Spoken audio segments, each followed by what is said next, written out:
There's a specific kind of loss that comes not from dramatic ending, but from slow erosion. Not a sudden break, a gradual fade. Daniel Reed experienced this loss the way most people do, by not noticing it was happening until it was already complete. For 7 years, he'd had everything. A woman who loved him unconditionally, who supported his dreams, who built her life around their relationship. For 7 years, he took that for granted, assumed she'd always be there, always wait, always forgive his emotional unavailability. Until she wasn't.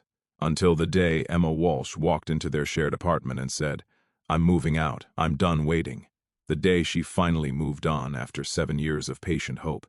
The day Daniel Reed's jealousy, watching another man give her what he'd refused to, made him realize what he'd lost. This is that story, not of a dramatic betrayal, but of a man who loved someone and slowly, carelessly lost her, and his desperate attempt to win back what he'd destroyed through years of complacency. Before we begin, you need to understand Daniel Reed. Good man, not cruel, not unfaithful, not abusive, just comfortable, the kind of comfortable that kills relationships slowly. Daniel met Emma when they were both 23, college sweethearts, instant connection. The kind of love that feels inevitable. They dated for 2 years before moving in together. Emma initiated that conversation. Daniel agreed, made sense financially, logistically. They lived together for 5 years. Emma initiated conversations about marriage, about future, about children. Daniel always said, eventually we have time, why rush? 7 years total. Emma waiting, hoping, building a life around someday. Daniel assuming she always would. He loved her, genuinely, deeply, in his way.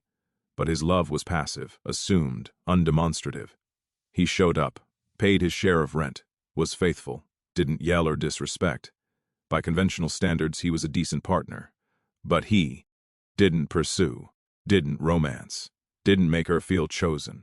He just existed alongside her, took her presence for granted the way you take for granted that the sun will rise, until it doesn't, until she finally stops waiting, until she moves on. And Daniel Reed, comfortable, complacent Daniel Reed, had to watch the woman he'd taken for granted fall in love with someone else, had to watch another man do everything he'd been too lazy to do. Had to feel jealousy so intense it broke through 7 years of complacency.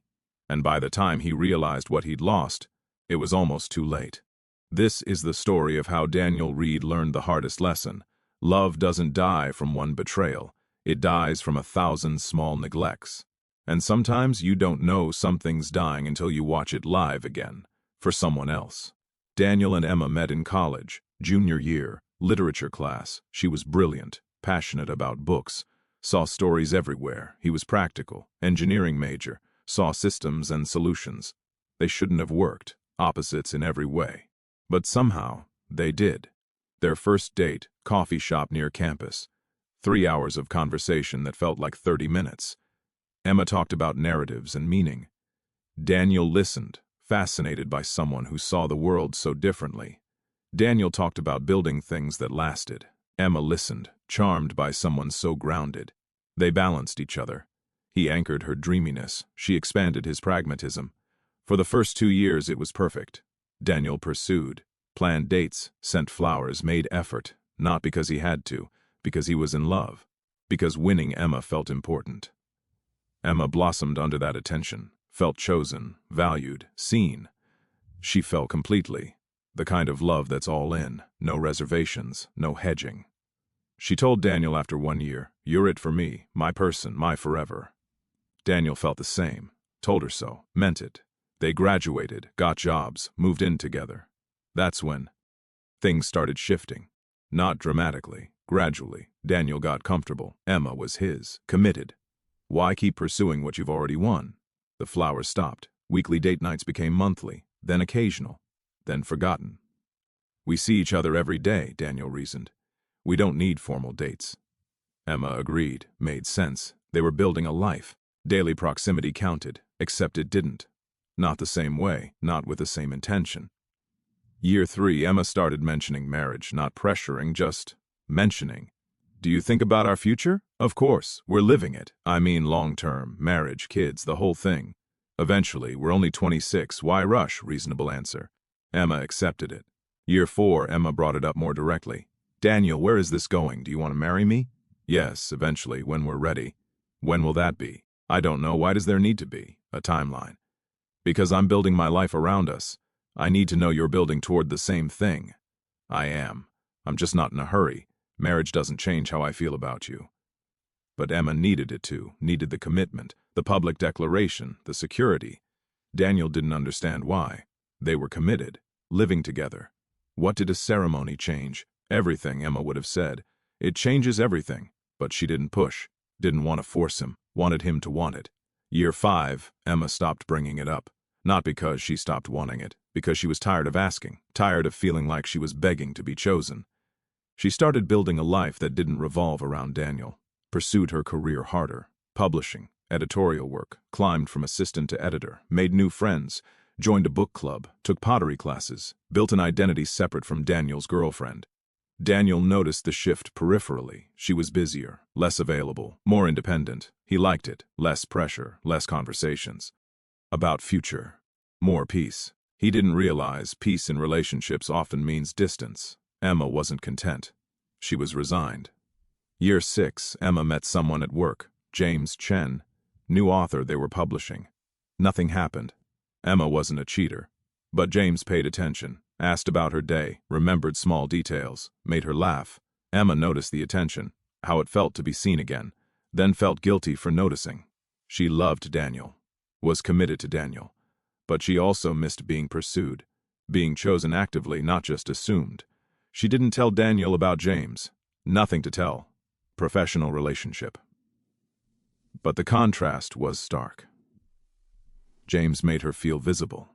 Daniel made her feel taken for granted. Year 7, month 1, Emma made a decision. She would give it one more year, until their 8-year anniversary. If Daniel didn't propose, didn't show any movement toward forever, she'd leave. Not as ultimatum, as self-preservation. She couldn't wait forever. Couldn't build her entire life around someday. She didn't tell Daniel this deadline, didn't want to force his hand, wanted him to choose her because he wanted to, not because she'd pressured him. Year 7, month 6, the deadline was approaching. Daniel hadn't changed, hadn't proposed, hadn't shown any urgency, just continued in comfortable routine. Work, home, Netflix, weekend errands. Repeat. Emma felt herself detaching, emotionally preparing for leaving. It was self-protection. You can't grieve forever while still living the relationship. She started looking at apartments, secretly, just researching, started saving more aggressively, building a financial cushion, started imagining life without Daniel. The thought hurt, but not as much as it once would have. That's how she knew she was already leaving, emotionally, mentally. Just hadn't made it physical yet.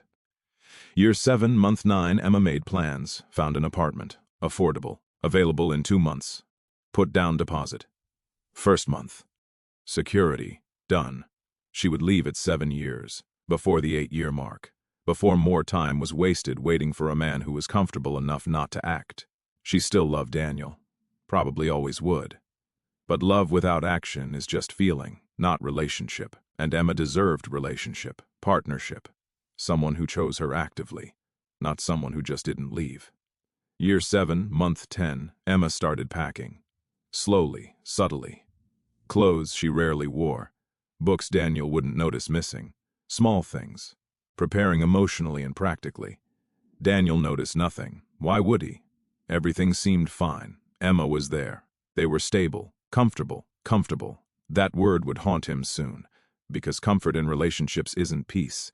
It's death by 1,000 passive moments. And Emma Walsh was done dying slowly. Year 7, month 11, Emma told Daniel. Not in a fight, not during argument, just calmly, matter-of-factly. They were having dinner, normal Tuesday. Daniel was talking about work project. Emma interrupted. I'm moving out. Daniel stopped mid-sentence. What? I'm moving out. I found an apartment. I'm leaving at the end of the month. Silence. Daniel stared at her. Is this a joke? No, I'm done, Daniel. I've been done. I'm finally acting on it. Done with what? What happened? Are you seeing someone? No, I'm not seeing anyone. This isn't about someone else. It's about us. About 7 years of me waiting for you to choose me and you being too comfortable to act. That's not fair. I do choose you. We live together. We've been together 7 years. Living together isn't choosing. It's coexisting. Daniel, when's the last time you planned a date? When's the last time you made me feel wanted, not just accepted? When's the last time you pursued me instead of assuming I'd always be here? Daniel had no answer. That's the problem. You can't remember. Because you stopped trying years ago. You got comfortable, took me for granted, assumed I'd wait forever. I didn't take you for granted. I love you. Loving me and showing me you love me are different things. You haven't shown me in years, you just exist next to me. That's not partnership. That's roommates who occasionally have sex. The words stung because they were true. So you're just leaving, after 7 years, without warning? I've been warning you for 3 years, every time I brought up marriage, every time I asked about our future, every time I tried to talk about where we're going. You dismissed it, said eventually, said why rush, said everything except yes, I want forever with you. I do want forever with you. Then why didn't you act like it? Why didn't you propose? Why didn't you make me feel chosen instead of convenient? I didn't know it mattered this much. That's the problem, Daniel. You didn't know because you weren't paying attention, you were comfortable, and I was slowly disappearing, and you didn't notice until I told you I'm leaving. Daniel felt panic rising. Don't leave, please. We can fix this. I'll propose right now if that's what you want. That's exactly what I don't want. A panic proposal because I'm leaving. I want you to want to marry me, to choose me, not to keep me from going. There's a difference. What do you want from me? Nothing anymore. I wanted this 3 years ago, 2 years ago, last year. I wanted you to wake up and realize I'm not guaranteed, that I deserve effort, that love requires action, not just feeling. But you were too comfortable to see it, so I'm done waiting. Emma, please, I love you. Don't throw away 7 years. I'm not throwing it away. You did, slowly, by taking me for granted every single day, by assuming I'd always be there, by making me beg to be chosen. I'm just finally accepting what you've shown me. You don't want this enough to fight for it, so I'm not fighting anymore either. She stood, left the table, went to their bedroom, soon to be just his bedroom. Daniel sat, in shock. This wasn't supposed to happen. Emma was his. They were stable, comfortable, comfortable. That word kept echoing. She was right. He'd gotten comfortable, stopped trying, assumed she'd always be there, and now she wasn't. Now she was leaving in 3 weeks. And Daniel Reed, who'd spent 7 years taking love for granted, finally understood what he was losing. The panic that hit him was overwhelming, physical, all-consuming. He'd lost her, not to someone else, to his own complacency. He'd lost her by failing to choose her every day, by assuming love, once established, maintained itself, by being too comfortable to see her slowly slipping away. The next 3 weeks were torture. Emma was polite, distant, already gone emotionally. She packed, organized, prepared. Daniel tried everything. Flowers, apologies, promises to change. Emma accepted none of it. This isn't about flowers, Daniel. It's about 7 years. You can't fix 7 years of neglect with 3 weeks of panic. Then tell me how to fix it. You can't. Not right now. Maybe not ever. I need to go, need space, need to figure out who I am without waiting for you. I'll fight for you. I'll prove I've changed. Don't. Not yet. If you fight for me now, it's just panic, not real change. If you want to prove something, do it after I'm gone. Show me through your actions, not your words. Words are cheap, Daniel. You've been saying eventually for 3 years. I need more than words. Moving day came. Emma's friends helped, loaded boxes, furniture. 7 years of life together. Daniel watched, helpless, devastated. As Emma walked out for the last time, she paused. For what it's worth, I did love you. I probably still do. But loving you is killing me. Slowly, through hope deferred and constant disappointment. I have to choose myself now. I should have done it years ago. She left. Daniel stood in an apartment that suddenly felt enormous and empty. 7 years. Gone. Because he'd been too comfortable to. Notice it slipping away. Because he'd taken for granted the one person who should never be taken for granted. Because he'd assumed love maintained itself without effort. He was wrong. And now, alone in an apartment that still smelled like Emma's perfume, Daniel Reed began the process of understanding exactly what he'd lost, and how much it was going to hurt watching her move on without him.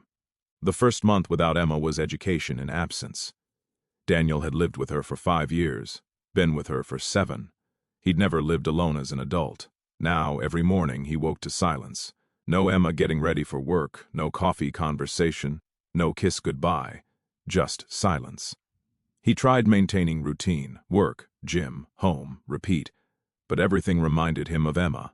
Her favorite coffee mug he couldn't bring himself to throw away, the blanket she'd bought for the couch, the book on the nightstand she'd been reading. He left everything, couldn't move her things, felt like erasing her completely. Friends noticed. His best friend Ryan was blunt.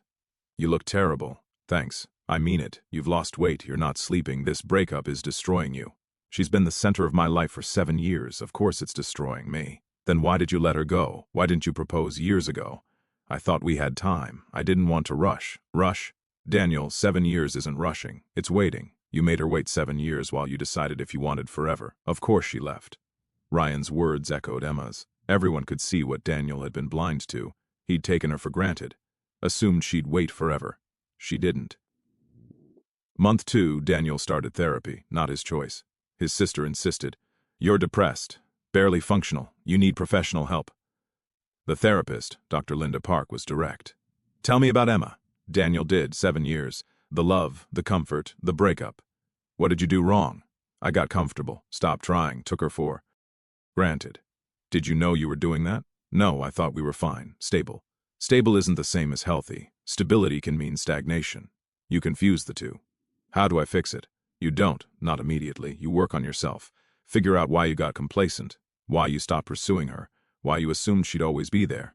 Then maybe, you'll be capable of the relationship she needed. She needed marriage. I should have proposed.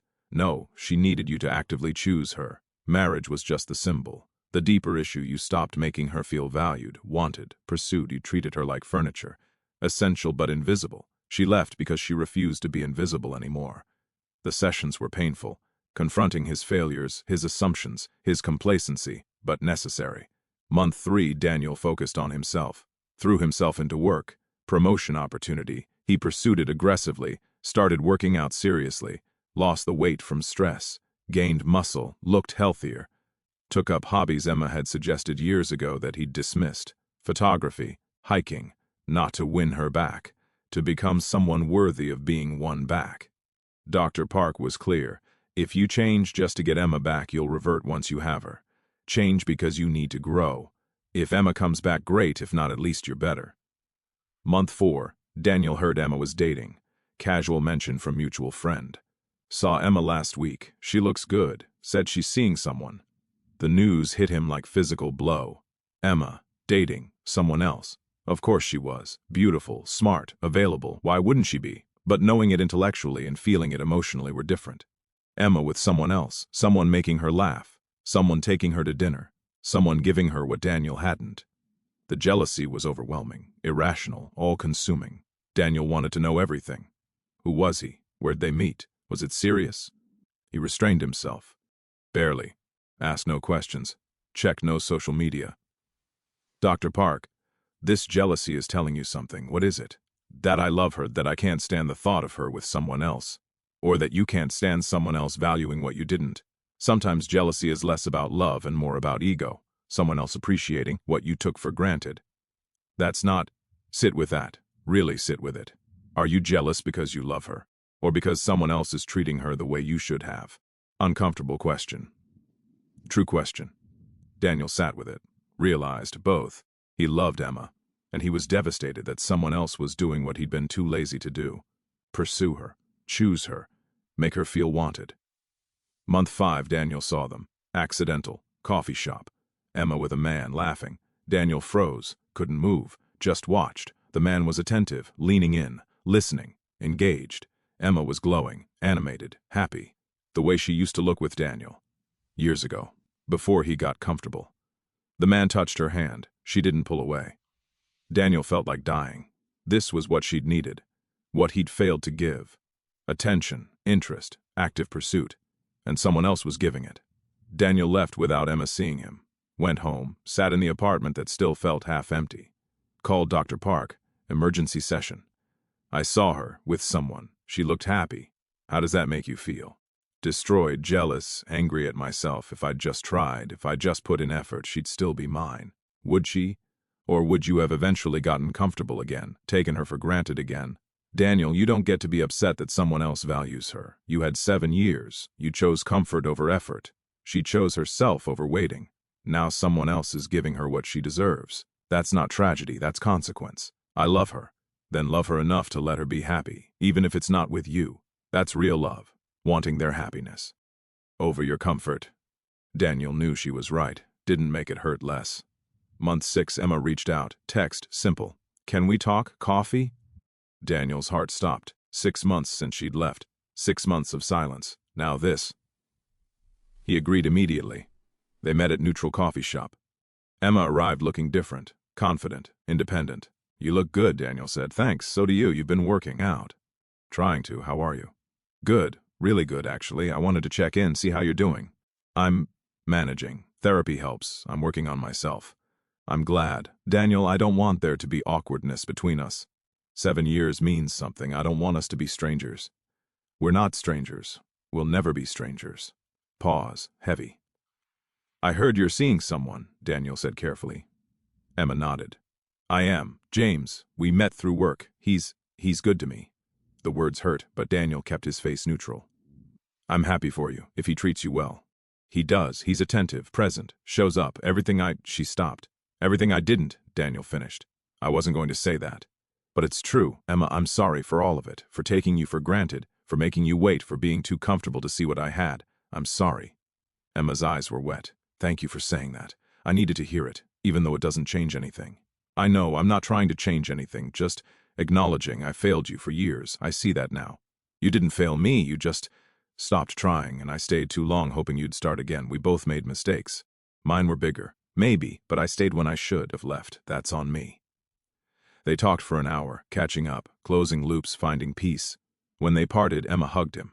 "Be good to yourself, Daniel. You're a good person. You just got lost for a while. I hope you find your way back." She left. Daniel sat alone, coffee cold, heart broken. Emma had moved on. Was happy. Was with someone who valued her. This should have been closure. Instead, it was catalyst, because watching her happy with someone else, seeing what she looked like when properly loved, made Daniel realize something devastating. He'd had that. She'd looked at him like that, years ago, before he stopped trying. He'd lost it through complacency, and now someone else had it. The jealousy Daniel felt wasn't about possession. It was about recognition, recognizing what he'd had, what he'd lost, what someone else was smart enough to value. Month 7, Daniel made a decision. He would fight for Emma, properly, not to disrupt her happiness, but to show her he'd changed, to prove he could be what she'd needed 7 years ago, not to win her back, but to show her he'd finally learned the lesson. Dr. Park was skeptical. "She's with someone. She's moved on. You need to respect that." "I will. I'm not going to sabotage a relationship, but I can show her I've grown, that I finally understand, that I'm no longer the man who took her for granted.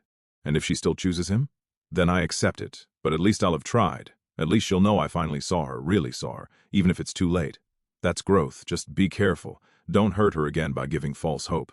Daniel wouldn't. He'd be honest, respectful, clear. He just needed her to know he'd finally woken up, 7 years late, but awake, and watching her with someone else. The jealousy, the pain, the recognition had been the wake-up call he'd needed. Sometimes you don't know what you have until it's gone.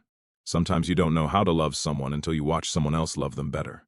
Daniel Reed was learning both lessons, the hard way, but learning. Month 8, Daniel prepared. Not a grand gesture, not manipulation, just honest demonstration of growth. He'd been in therapy for 6 months, individual work, hard work, understanding his patterns, why he'd gotten complacent, how to maintain effort in relationships. Dr. Park had assigned him exercises, list every moment you took Emma for granted. Daniel had filled pages, forgotten anniversaries, canceled dates for work, ignored her when she tried to talk about future, dismissed her need for marriage, stopped planning surprises, stopped noticing her. Pages and pages of small neglects that accumulated into relationship death. Reading them was devastating, necessary. This was who he'd been. Comfortable, lazy, taking her for granted. Never again. Exercise. What would you do differently? Daniel wrote another list: daily demonstration of choice, verbal affirmation, planned dates, listening actively, pursuing continuously, making her feel valued, wanted, seen. Everything he should have done for 7 years. Month 9, Daniel started implementing, on himself. Became the man he should have been, not to win Emma back, to be better. He volunteered, Habitat for Humanity, built homes, found purpose beyond work. He read books Emma had recommended years ago that he dismissed, understood why she'd loved them. He stayed in therapy, weekly sessions, continuous growth. He maintained friendships, stopped using work as excuse for isolation. He became someone he was proud of. Month 10, Daniel heard Emma and James were getting serious. Mutual friend mentioned it. Emma seems really happy. James is talking about moving in together. Moving in. 7 months of dating and James was ready for what took Daniel 5 years. The jealousy stabbed, but Daniel used it. As a reminder, as motivation. He'd wasted 7 years. James wasn't wasting 7 months. That was the difference. James valued Emma enough to act. Daniel had valued comfort more. Month 11, Daniel wrote Emma a letter. Not a love letter, not a plea, just honesty, accountability, growth. Emma, I'm writing this because I need you to know something. Not to change anything, not to ask for anything. Just to acknowledge truth. You were right about everything. I took you for granted for 7 years. Got comfortable. Assumed you'd always be there. Stopped pursuing you, stopped making you feel chosen. I treated our love like possession. Once one maintained itself. I was wrong. The day you left, I panicked. Tried everything to keep you, but you were right to refuse. Panic isn't change. It's reaction. Real change takes time. Work. Commitment to growth. I've spent 11 months in therapy. Working on myself. Understanding my patterns. Learning how to be better. I'm writing because I heard you're happy with James. That's good. You deserve happiness. You deserved it 7 years ago. I should have given it to you. I'm sorry I didn't. I'm not asking for another chance. You've moved on. You should have moved on. I'm just asking for you to know I finally see it. What I had, what I lost, what you needed that I was too complacent to give. I see it now because someone else is giving it to you. The attention, the pursuit, the active choice. My jealousy isn't about James. It's about recognizing what I failed to do. You look happy with him. I saw you at the coffee shop. You were glowing. The way you used to glow with me. Years ago. Before I stopped trying. That's what I lost. Not you leaving. You leaving years before you physically left. Because I stopped making you feel valued. If James is smart, and he seems to be, he'll never stop pursuing you. He'll never get comfortable. He'll choose you actively, daily. The way I should have. I hope he does. You deserve that. I'm sorry I wasn't that person for you. I'm working on becoming that person now. Not to win you back. Just to be better. To not make the same mistake with the next person. Though honestly, I don't know if there will be a next person. You set a standard I'm not sure anyone else can meet. Thank you for 7 years. For loving me when I didn't deserve it. For waiting when you shouldn't have had to. For finally choosing yourself. That was brave. I should have made it. Unnecessary. Be happy, Emma. With James, with whoever. Just be happy. You earned it. Daniel emailed it. Didn't expect response. 2 weeks later, Emma called. I got your letter. I didn't write it for a response, just needed you to know. Can we meet? There are things I need to say. Of course. When? Tomorrow, same coffee shop, 3 p.m. I'll be there. Daniel hung up, heart racing. What did this mean? Was she angry, moved, indifferent? He'd find out tomorrow. 11 months after she'd left, Emma Walsh would tell him something he needed to hear, and Daniel Reed would have to accept whatever that was, even if it was confirmation that he'd lost her permanently, even if watching her choose James, watching his jealousy finally wake him up, had been too little, too late. He'd spent 7 years taking love for granted. He couldn't complain if 11 months of growth wasn't enough to win it back. The coffee shop felt significant. Same place Emma had told him about James 6 months ago. Now, whatever she had to say would happen here too. Daniel arrived early, ordered coffee he wouldn't drink, waited. Emma arrived at 3:02, punctual as always. She looked different again, stronger, more certain. They sat. Silence hung heavy. Emma spoke first. Your letter wrecked me. Daniel's stomach dropped. I'm sorry, I didn't mean to. Let me finish. It wrecked me because it was everything I needed to hear 3 years ago, 2 years ago, last year, before I left, and it came 11 months too late. I know, I'm sorry. Stop apologizing, I'm not done. It wrecked me because it proved you're capable of the self-awareness and emotional honesty I needed. You just weren't capable of it while I was there. Only after I left. Only after watching me with someone else. Daniel said nothing. Everything she said was true. That hurts, Daniel. Knowing you had this growth in you but needed to lose me to access it. Knowing I waited 7 years for the man you became in 11.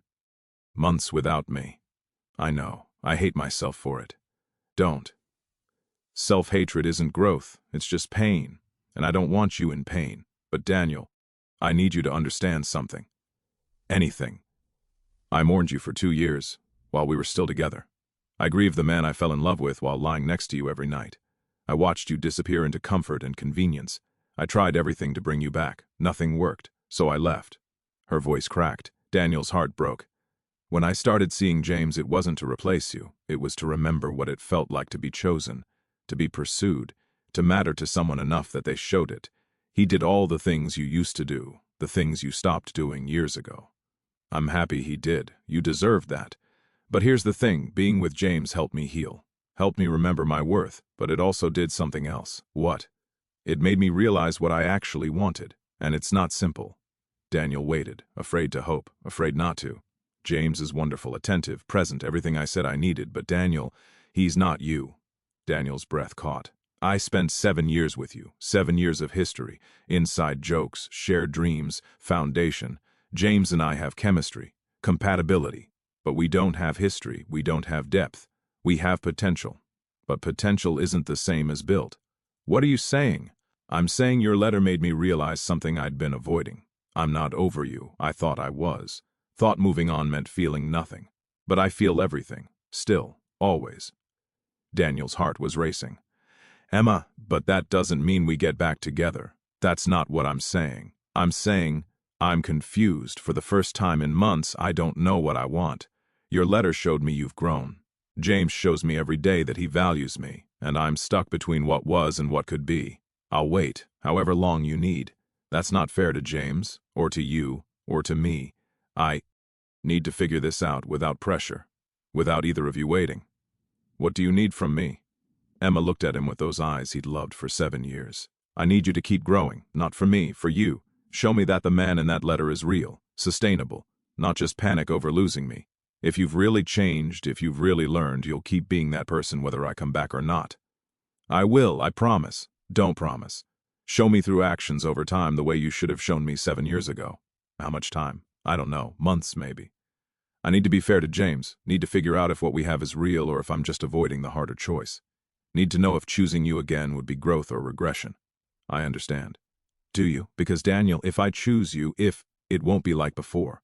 I won't wait 7 years for marriage, won't tolerate being taken for granted, won't sacrifice my needs for your comfort.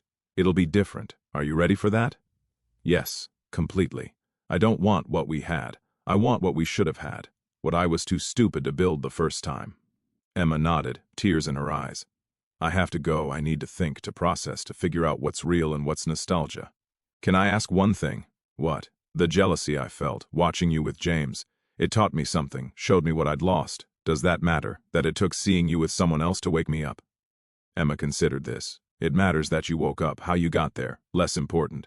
Growth is growth, even if the catalyst was painful. But Daniel, you can't use jealousy as the foundation. That's not sustainable. You need to want me because you value me, not because you can't stand someone else having me. It's both. I value you. I also can't stand watching someone else give you what I should have. That's honest. Work on making the first part bigger than the second. Value over jealousy. That's the man I'd consider. Choosing again. She stood, gathered her things. I'll reach out when I've figured things out. Don't wait by the phone. Don't put your life on hold. Just keep being the person from that letter. That's all I can ask. She left. Daniel sat alone again, but this time felt different. Not closure, opening. Emma wasn't saying no, she was saying maybe. Maybe if he kept growing. Maybe if the change was real. Maybe if he proved himself over time. It was more than he deserved, less than he wanted. Exactly what he needed, a chance, not guaranteed. Conditional on continued growth. Daniel could work with that. 2 weeks after the coffee shop conversation, Daniel ran into James. Literal run-in. Grocery store. Both reaching for the same item. Sorry, Daniel stopped. James, Emma's boyfriend. The man who'd given her what Daniel hadn't. Daniel. James's voice was neutral, not hostile, not friendly. James, hi. Awkward silence, both holding basket handles, neither moving. This is weird, James said finally, extremely. Emma told me about your letter, about your conversation. She did? We're in a relationship. She tells me things. Important things like her ex-boyfriend writing letters about growth and regret. Fair. Daniel deserved that coldness. I wasn't trying to interfere. I just needed her to know I'd changed. Have you? Changed? Or are you just panicking because she moved on? Direct question. Deserved direct answer. Both probably initially pure panic. But the last 11 months? Real work. Therapy. Growth. Understanding my patterns. I did take her for granted for years. I won't do it again. To her or to anyone? To anyone. This isn't just about winning Emma back, it's about not being the man who loses people through complacency, about actually maintaining relationships instead of assuming they maintain themselves. James studied him, long moment. You hurt her badly, made her wait 7 years while you decided if she was worth committing to. Do. You know what that does to someone's self-esteem. I'm learning. Emma deserved better, deserves better. If that's you, I'll accept it. Will you, really? Or will you keep writing letters and creating confusion? I won't interfere with your relationship, I promise. I wrote that letter for closure, for accountability, not to win her back. But you want her back, not a question, statement. Yes, Daniel admitted. I want her back, but not at the expense of her happiness. If she's happier with you, I'll step aside. I love her enough to want her happy more than I want her with me. James seemed to soften slightly. That's the first mature thing I've heard from you. I'm trying to be mature, to grow up, should have done it years ago. Yes, you should have, but Daniel, here's the thing. I'm not going to compete with 7 years of history. Emma and I have been together 9 months. You have 7 years. I can't match that. What I can match is effort, attention, showing up, choosing her daily, the things you didn't do. The words stung because they were true. You're right, and if you keep doing that, you'll keep her. That's how it should work. But she's confused now because of your letter, because you showed her you're capable of what she needed, just too late. And I'm watching the woman I care about question everything because you finally woke up. I'm sorry, I didn't mean to hurt you, or complicate things for Emma. But you did, both. And now we're all in limbo while she figures out if you're real or just nostalgia. How do I prove I'm real? You don't, not to me. You prove it to yourself. And to Emma, over time, through consistency, the way I've been doing for 9 months, the way you should have been doing for 7 years. James moved toward the checkout, stopped, turned back. Daniel, Emma is the best person I've ever met. Kind, smart, patient. She waited for you for 7 years. That's extraordinary loyalty. If you get another chance, don't waste. Don't take her for granted. Don't make her wait. Some of us would kill for the chance you had. You threw it away through laziness. That's hard to forgive. I know, I don't forgive myself for it. Good, use that. Let it motivate you to be better, not just for Emma, for yourself, for whoever you end up with. Be the man who values people while he has them, not after they're gone. James left.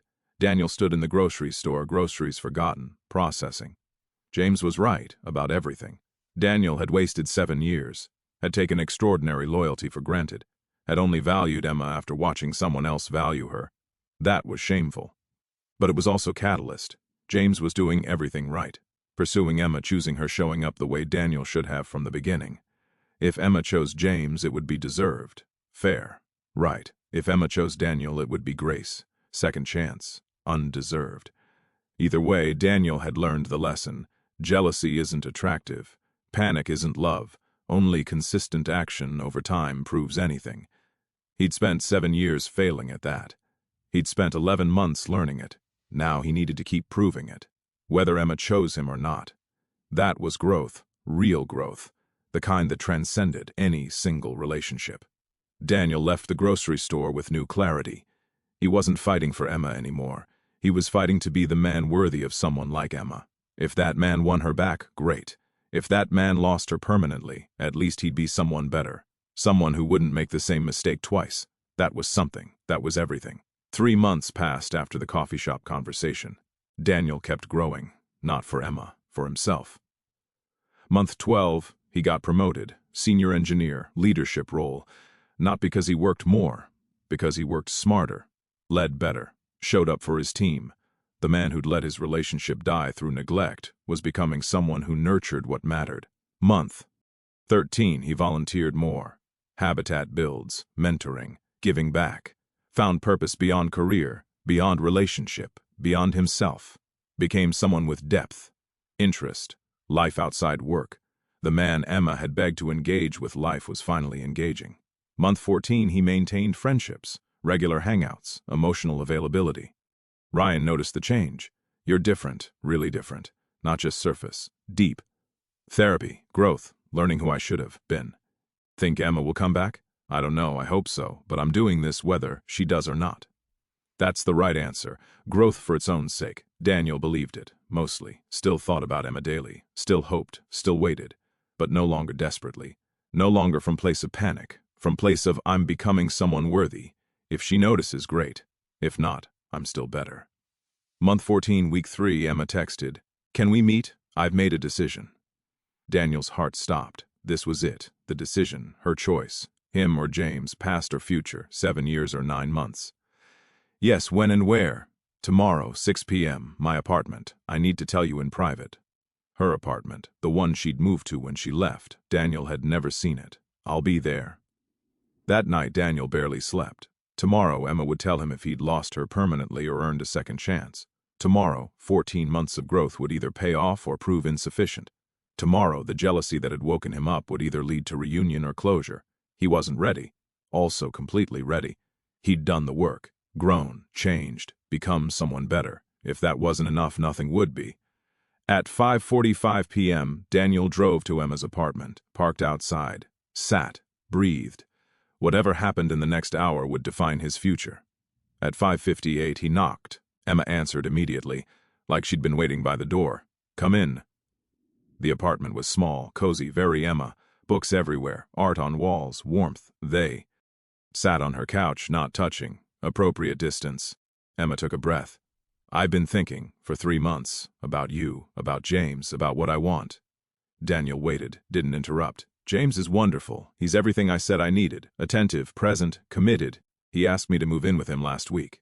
Daniel's stomach dropped. "What did you say?" "I said I needed time, that I had to figure some things out first." He was understanding, patient, everything he always is. He sounds like a good man. He is. That's what makes this so hard. Choosing isn't about good versus bad. It's about right versus right. James is right for me in a lot of ways.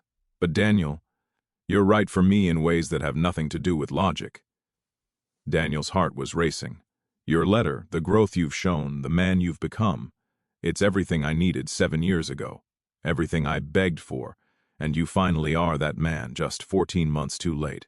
I know, I'm sorry. Let me finish. You're 14 months late, but Daniel, we had 7 years. 7 years of history, foundation, depth. James and I have 9 months, 9 good months, but they're not 7 years. They're not inside jokes and shared memories and knowing someone's soul. What are you saying? Emma's eyes were filled with tears. I'm saying I broke up with James. The world stopped. You what? I broke up with him 2 days ago because I couldn't move in with him while still in love with you, because it wasn't fair to him, because he deserves someone who chooses him first, who isn't comparing him to an ex, who isn't waiting to see if that ex has really changed. Emma, I'm not saying I'm choosing you, not yet. I'm saying I'm choosing honestly. I'm not over you. Maybe I'll never be over you. 7 years doesn't disappear in 14 months. James deserved to know that, deserved someone not carrying a torch for someone else. How did he take it? He was hurt, but gracious, said he'd suspected, that I talked about you more than I realized, that he'd been competing with a ghost. He wished me well, said he hoped you deserved the second chance you were getting. I don't deserve it. No, you don't. But life isn't about deserving, it's about choice, growth, second chances. And Daniel, you've grown, really grown. Your letter, your actions, the man I've been watching from distance, you're not who you were, that matters. So what happens now? Emma moved closer, not touching yet, but closer. Now we start over, not where we left off, fresh, new, with who we are now, not who we were. You're not the complacent man who took me for granted. I'm not the woman waiting for scraps of attention. We're different people. We see if these different people work. Do you want them to work? Yes, but Daniel, I need you to understand something. If we do this, it's different. I won't wait 7 years for marriage, won't tolerate being taken for granted, won't sacrifice my needs. I choose myself first now. You're choosing to be with someone who won't settle. Can you handle that? Yes, I don't want you to settle. I want you demanding, expecting effort, holding me accountable. That's how I stay the man I've become instead of reverting to who I was. Emma finally smiled. First real smile directed at him in 14 months.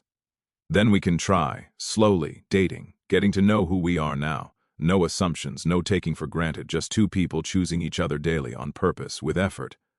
I can do that. I want to do that. Emma, I love you. I've loved you for 7 years. I just forgot to show it. I won't forget again. Show me, don't tell me. I've had enough words. I need actions, consistency, proof over time. You'll have it, I promise. Emma shook her head. Don't promise. Promises are cheap. Just do it. Every day. Choose me, pursue me, make me feel valued. That's all I've ever wanted. Starting now, starting now. Daniel moved closer, slowly, giving her control. Can I kiss you? Emma's eyes were shining. Yes. They kissed, soft, tentative, new. Not like the kisses from 7 years ago, not practiced, not familiar, like first kiss, full of possibility and nervousness and hope. When they broke apart, Emma was crying. I'm terrified that you'll revert, that I'm making a mistake, that I'm choosing nostalgia over reality. I'm terrified too, that I'll disappoint you, that I'm not really capable of sustaining this, that I'll hurt you again. Then we'll be terrified together, and we'll work through it, with therapy, communication, effort, the things we should have done the first time. Deal. They held each other on Emma's couch. Two people who'd loved and lost each other, trying again, with wisdom, with scars, with growth. It wasn't guaranteed, wasn't perfect, wasn't easy. But it was real, and sometimes real is all you need. The first 3 months of trying again were intentional. They dated, actually dated, planned outings, discovered each other again. Daniel pursued, actively, daily. Texted good morning, planned weekly dates, surprised her with her favorite flowers, remembered small details. Everything he'd stopped doing years ago. Everything James had done. Emma noticed every gesture, every effort, every choice. You're different, she said 2 weeks in. Better different or trying too hard different. Real different. Sustainable different. I can tell the difference between panic pursuit and genuine effort. This is genuine. Daniel had learned the difference too. Therapy taught him. Panic pursuit is about keeping someone. Genuine effort is about valuing someone. He valued Emma, not just her presence, her. Who she was, what she brought, her entire self. Month 15 they went to therapy together, couples counseling. Dr. Park recommended it.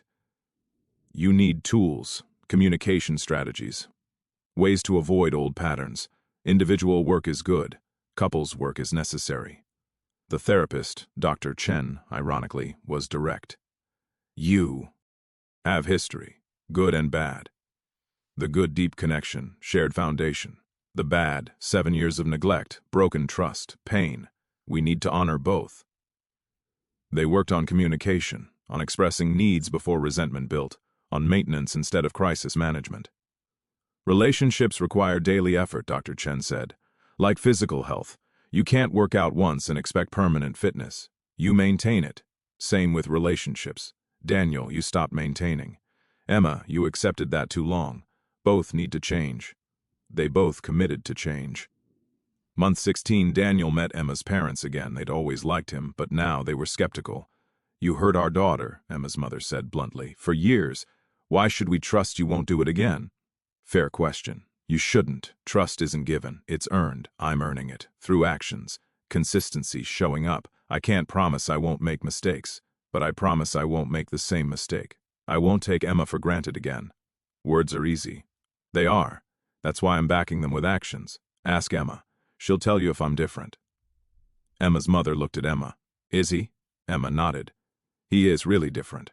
Mom, I wouldn't be here if he wasn't. I learned my lesson. I won't wait for someone who doesn't choose me. Daniel's choosing me, daily, actively. I see it. Emma's father spoke. You get one more chance. One. You waste it. You don't get a third. Our daughter has given you more grace than most people get. Honor that. I will. I am. Thank you for your honesty. Month 17, Daniel and Emma moved in together again, not to his old apartment. New place, neutral ground, fresh start. Emma was nervous. Last time we lived together, you got comfortable. Stop trying. What's different now? I am, but more importantly, you are. You won't tolerate being taken for granted. You'll call me out, hold me accountable. That's what I need. Someone who demands I show up. They established new patterns, weekly check-ins, date nights, communication rituals, everything intentional, nothing assumed. How are you feeling about us? Became regular question. What do you need from me this week? Became routine. I appreciate when you became daily practice, maintenance, continuous, deliberate, the way Daniel should have operated from the beginning. Month 18, Daniel proposed. Not grand gesture, not public, personal. He took Emma to the place they'd had their first date, 7 years and 18 months ago. Emma, I asked you to live with me 5 years ago. Casual, expected. Assumed you'd say yes because you always said yes. I took that for granted. Took you for granted. He pulled out a ring. I'm not taking anything for granted anymore. I'm asking, will you marry me? Will you build a life with someone who's learned to value you? Who chooses you daily? Who will never stop pursuing you? Emma was crying.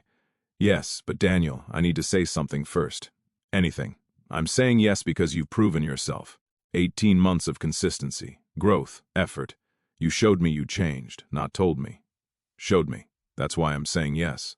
Not because of 7 years of history, because of 18 months of who you've become. I understand, and I won't stop. Engagement doesn't mean I get comfortable again. It means I keep choosing you, every day, forever.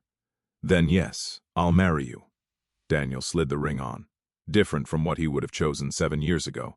Better, more her, because he knew her better now, paid attention, saw her. They kissed, engaged, happy, hard-won. This wasn't fairy tale, wasn't perfect love story. This was messy, complicated, earned love story. Two people who'd lost each other through complacency, found each other through crisis, built something new through intentional effort. Daniel had learned his lesson, the hard way, through loss, through jealousy, through watching someone else value what he'd dismissed. But he learned. And Emma, patient, strong, self-advocating Emma, had given him the space to grow, had chosen herself first, then chosen him second. That was healthy. Right. How it should work. Sometimes you lose something to learn its value. Sometimes jealousy is the teacher that comfort never could be. Sometimes 7 years of taking someone for granted requires 18 months of intentional effort to counterbalance. Daniel was putting in that effort, would keep putting in that effort, forever, because he'd lived the alternative, alone, regretting, watching someone else do what he should have done. Never again. Emma deserved pursuit, choice, effort, daily. Daniel would give her that, had been giving her that, would continue giving her that, not from panic, from love, real love, the kind that acts. 1 year after the proposal, Daniel and Emma got married. Small ceremony, close friends and family, intimate, meaningful. Not the wedding Emma had imagined 7 years ago. Better, because it was real. Earned, built on foundation of growth instead of assumption. Daniel's vows. Emma, 7 years ago I had you and didn't know what I had. I was comfortable, complacent. I assumed your love maintained itself without effort. I was wrong. Devastatingly wrong. I lost you through 1,000 small neglects, forgotten dates, dismissed conversations, taking you for granted in ways large and small. When you left, I panicked. When I saw you with someone else, I felt jealousy so intense it forced me to look at myself honestly, at who I'd been, who I'd failed to be. That jealousy was teacher. It showed me what I'd lost, what someone else valued that I'd dismissed. It woke me up. But Emma, I'm not marrying you from place of jealousy, or panic, or fear of loss. I'm marrying you from place of choice, daily choice, to pursue you, to see you, to value you, to never stop courting you even after I've won you. I promise you will never feel taken for granted again. Will never wait for me to notice you. Will never question if you matter. You matter. You're everything. And I will spend the rest of my life showing you that. Not telling you. Showing you. Through actions. Consistency. Effort. Every single day. I love you, Emma Walsh. Soon to be Emma Reed. I love you with intentionality I wish I'd had from the beginning. But I'm grateful for the chance to show you now. Forever. Emma's vows. Daniel, you broke my heart. For years, slowly, through complacency and assumption and taking me for granted. When I finally left, I thought I was done, thought I'd moved on, thought I'd chosen myself over waiting. Then you wrote that letter, showed me you'd grown, became the man I'd needed 7 years ago, and I had to choose between someone who'd given me 9 good months and someone who'd given me 7 hard years but was finally showing up. I chose you, not because of history, not because of nostalgia, but because you proved, through 18 months of consistent effort, that you'd changed, really changed. You pursued me, chose me daily, made me feel seen and valued and wanted. Everything I'd needed, everything you finally learned to give. I'm marrying you not because I'm forgiving 7 years, but because I'm celebrating 18 months of growth, of effort, of who you've become. I promise to hold you accountable, to never settle for less than I deserve, to expect effort, to demand that you keep choosing me. And in return, I promise to choose you too. Every day, with my whole heart, not waiting anymore, just loving, actively, intentionally. We've earned this, Daniel, through pain and growth and work. This isn't easy love, it's fought for love. That's better. I love you. I choose you. Let's build forever. Intentionally. They married, kissed, celebrated. Two people who'd loved and lost and found each other again. Not through magic, through work, growth, intentional effort. The kind of love that lasts because it's maintained, not assumed. At the reception, Ryan gave a toast. I've Known Daniel for 15 years. Watched him build career, build success, build everything except the relationship that mattered most. 7 years ago, he had Emma and didn't appreciate her, took her for granted, lost her, then spent 2 years becoming someone worthy of her, of anyone. Today, he's marrying the woman who waited, left, and came back. Not because she had to, because he proved he deserved it. Emma, you're the strongest person I know, for leaving, for demanding better, for giving second chance only after seeing real change. Daniel, you're the luckiest person I know. Don't forget it. Don't get comfortable. Don't take this gift for granted. To Daniel and Emma, may you keep choosing each other, daily, forever. Everyone cheered. Emma and Daniel danced. First dance as married couple. We made it, Daniel whispered. We did. Through everything, we made it. I won't mess this up, I promise. Emma put finger to his lips. Don't promise. Show me. You've been showing me for 2 years. Keep doing that. Every day, for the rest of our lives. That's all I've ever wanted. They danced, celebrated, began forever. Not perfect, not easy, but real, and sometimes real is the greatest gift. 5 years after the wedding, Daniel and Emma Reed sat in their living room. Different apartment, bigger, room for the life they'd built, room for the daughter they'd had 2 years ago. Lily, beautiful, curious, everything. Daniel held Lily, watched her play with blocks. Emma watched them both, content, happy. You're a good dad, Emma said. I'm trying, learning as I go. That's all anyone can do. Daniel looked at his wife, mother of his child, love of his life. Do you ever think about those 7 years when I was terrible? Sometimes, but less and less. The good years are outnumbering the bad ones now. 5 years of marriage, 2 years before that of intentional dating. 7 years of good are starting to outweigh 7 years of complacency. But you remember the pain I caused. I remember. But Daniel, people aren't defined by their worst. They're defined by their response to their worst. You responded by growing, changing, becoming someone better. That matters more than the initial failure. I almost lost you. If you hadn't left, I'd have kept taking you for granted. Probably, that's why I left. Not to punish you, to save myself. Best decision I ever made. Even though it hurt. Especially because it hurt. Growth requires pain. Leaving you was painful. But staying while being invisible, that was death. Slow death. I chose pain over death. And look where it led. She gestured around them. Home, family, life. I wouldn't have this if I'd stayed with comfortable, complacent you. I have this because I left. Because you grew. Because we both chose ourselves before choosing each other again. Do you ever wonder about James? How his life turned out? Sometimes. I heard he got married, has kids, is happy. I'm glad. He deserves someone who chose him first. I couldn't be that person, but someone else could. Do you think he thinks about you? Maybe. Same way I think about him sometimes. With gratitude. He helped me remember my worth, helped me heal, gave me space to figure out what I wanted. I'm grateful for his 9 months, but I'm grateful I didn't settle for 9 months when I could have built decades with you. Decades. We're building decades. We are. 5 down, 5, 6, 7 more. However many we get, we're building them intentionally. Daniel set Lily down, crawled to Emma, kissed her. I love you. I tell you that every day. But Emma, I also want you to know I notice you. Every day, I see you, I choose you. It's not automatic. It's active. Daily. I think about what you need, what would make you feel valued, what shows love. And I do those things. Not from obligation, from desire to keep earning you. Emma's eyes were wet. I know, I see it. Daniel, you've kept every promise you made at our wedding, not the spoken ones, the lived ones. You pursue me, notice me, choose me. 5 years of marriage and I've never once felt taken for granted. That's extraordinary. It's baseline, what you should have had from the beginning, but didn't, which makes appreciating it now sweeter. Sometimes the long road makes the destination better. Do you forgive me really for those 7 years? Emma thought about it. Serious question deserved serious answer. I forgive you, not because time passed, because you changed. Forgiveness without change is enabling. But forgiveness with demonstrated growth, that's healing.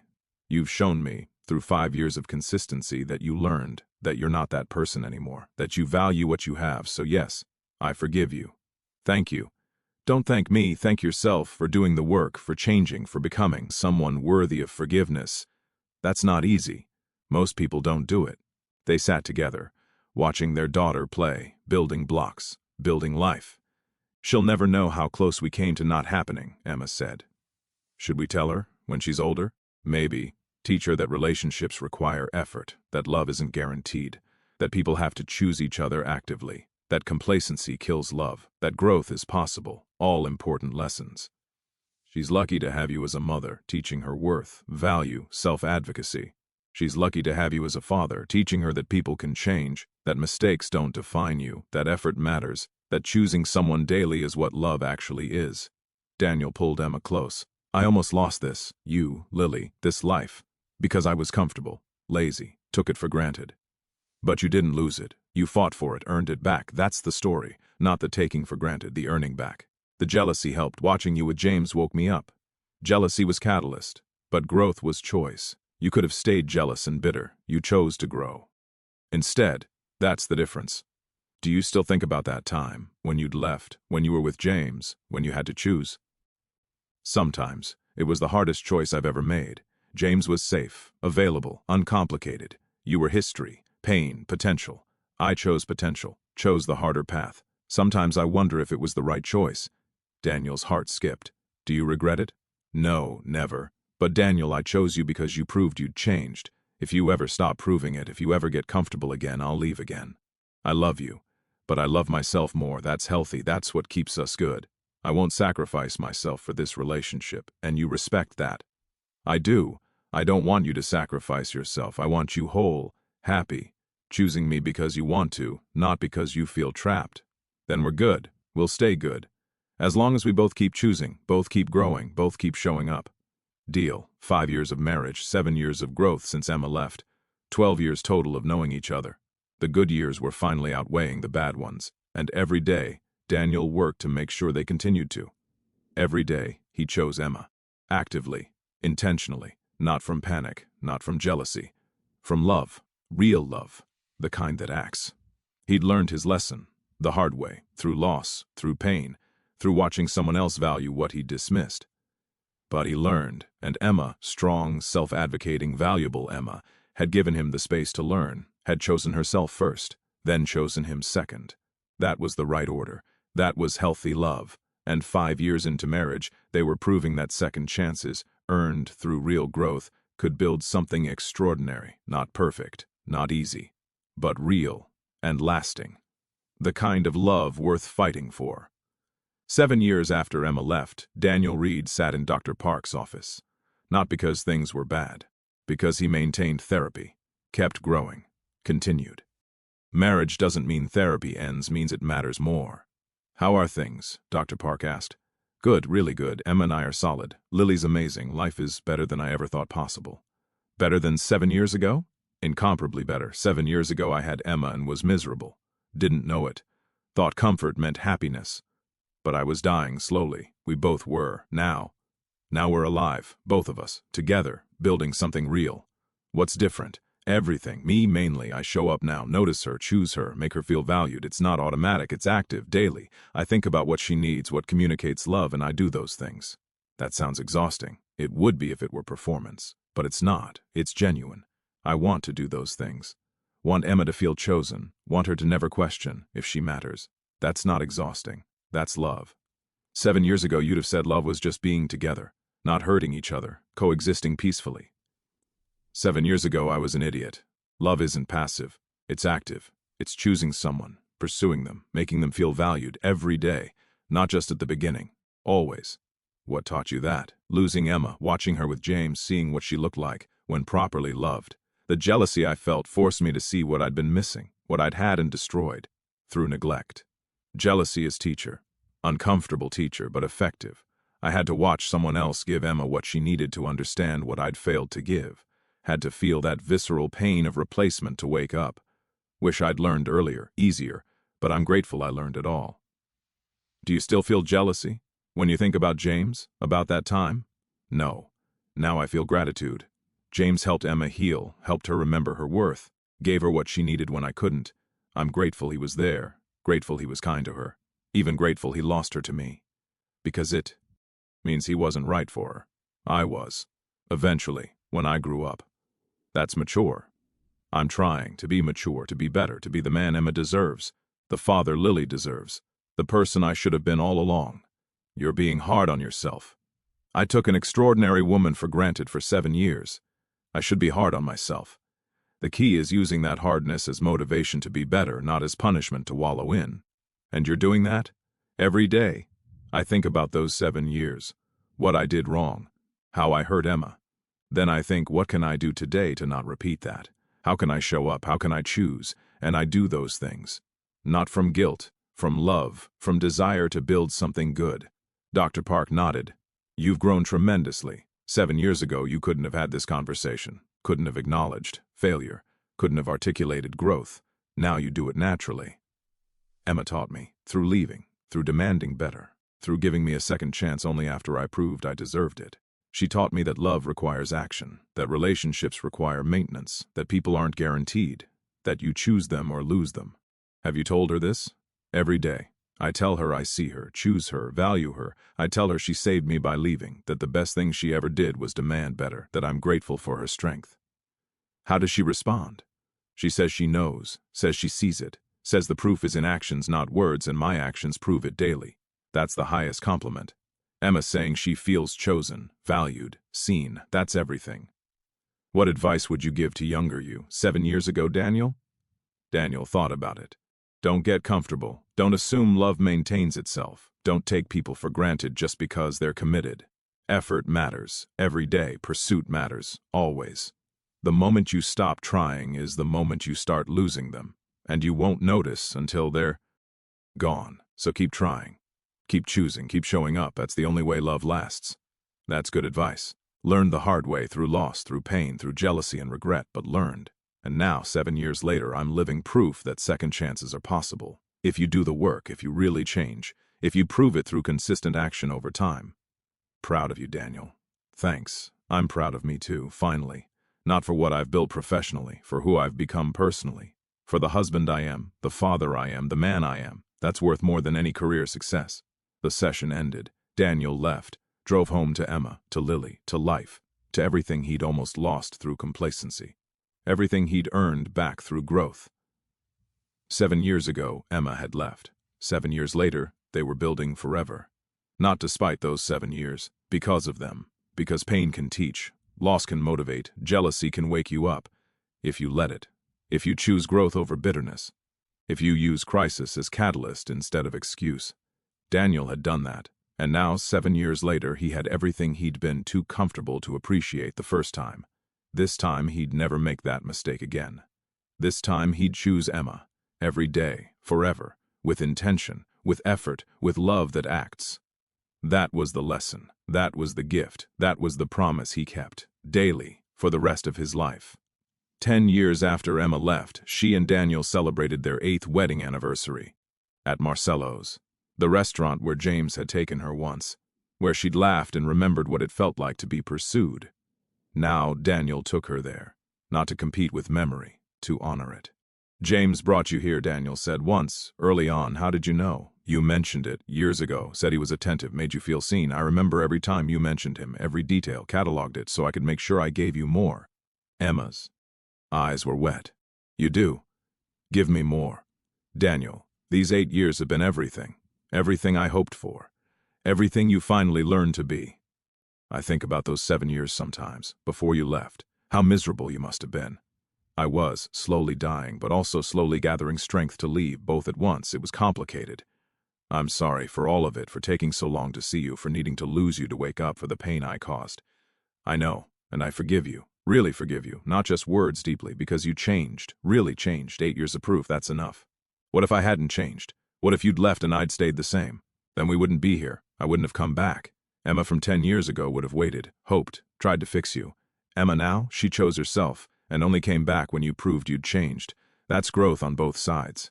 Do you ever regret leaving James, choosing me over safety? Never. James was lovely, but he wasn't you. Wasn't 7 years of history, wasn't depth. He was potential. You were actual, complicated actual, but worth the complexity. I saw him recently, James, at a conference. Emma looked up surprised. You did? Why didn't you tell me? Wanted to process it first. We talked. He's happy, married, 2 kids, thriving, asked about you, about us. I told him we were good. He said he was glad, that you deserved happiness, that he'd hoped I'd become the man worthy of you, said it looks like I did. That was kind of him. It was. He's a good person. I told him thank you, for being there for you when I wasn't, for helping you heal. for showing you what you deserved. He said you taught him something too, about not being someone's second choice, about deserving to be chosen first. We're both better for knowing you. Emma was crying now. I hate that I hurt him. He didn't deserve that. No, but you were honest with him. You didn't lead him on. You broke up with him when you realized you couldn't give him your whole heart. That's respect. He understood that, appreciated it even, said it taught him to demand whole hearts, not divided ones. He found that with his wife. He's grateful. I'm glad he's happy. Me too. We both got what we needed. He got someone who chose him first. You got me after I grew up. I got a second chance I didn't deserve. Everyone won. They ate, talked, laughed, celebrated 8 years of intentional marriage. After dinner, walking to the car, Daniel stopped. Emma, can I tell you something? Always. I'm grateful for all of it, the 7 bad years, your leaving, my growth, James, the jealousy, the pain, all of it, because it led here to us, to Lily, to this life. If any piece had been different, we wouldn't have this exact life. And I love this exact life. Even the painful parts, especially the painful parts, they taught me, changed me, made me someone capable of this. I wouldn't be the husband I am without that pain, wouldn't be the father I am, the person I am. So yes, grateful for all of it. Emma kissed him. I'm grateful too, for leaving, for the strength to choose myself, for James's kindness, for your growth, for the second chance, for this life we built from ruins. It's better than anything I imagined 7 years ago. Because it's earned. Because it's real. They drove home, to Lily, to bedtime stories, to normal, beautiful, intentional life. 10 years after Emma left, they'd built something extraordinary, not through perfection, through failure and growth, through loss and reclamation, through jealousy and recognition, through choosing each other, daily, actively, with effort. Daniel Reed had learned his lesson, the hardest way possible, by losing the woman he loved, by watching her with someone else, by feeling jealousy so intense it forced self-reflection, by doing the work of growth, by earning a second chance through consistent action over years. Emma Walsh had learned her lesson too. That waiting for someone to change is slow death. That choosing yourself is strength, not selfishness. That leaving is sometimes the most loving thing you can do. That second chances are possible, but only with proof of change. Together they'd built something from the ashes of complacency. Something real, lasting, good. The kind of love that requires daily choice. The kind of marriage that demands continuous effort. The kind of life worth fighting for. This is the story of Daniel Reed and Emma Walsh. She finally moved on after 7 years. His jealousy made him realize what he'd lost. But more than that, this is a story about complacency killing love. About taking people for granted until they're gone. About jealousy as wake-up call. About growth being possible, if you do the work. About second chances being earned, not given. About love requiring action, not just feeling. Daniel lost Emma through 1,000 small neglects, won her back through 2 years of consistent growth, built a life with her through 8 years of intentional effort. 10 years later, they're proof that sometimes you have to lose something to learn its value. Sometimes jealousy is the teacher that comfort never could be. Sometimes watching someone else love your person better shows you how to love them right. Sometimes second chances, earned through real change, build something stronger than first chances ever could. 7 years of taking for granted, 2 years of growth, 8 years of intentional marriage. That's the math of redemption. That's the formula of earned love. That's the story of a man who learned, through loss, through jealousy, through pain, that love is a verb, not a noun, something you do, every day, with intention, with effort, with choice. Daniel Reed does that now. Emma Reed demands that now. Together, they built forever from the ruins of complacency, and they'll keep building it, one chosen day at a time, the end, but also the continuation. Because love stories don't end. And I do. They continue in daily choices, in effort sustained, in people chosen, again and again. That's the real story. That's the one worth telling. That's the one Daniel and Emma are living, 10 years after she left, forever after she came back. Because he finally learned. You choose them or you lose them. There is no middle ground. The end.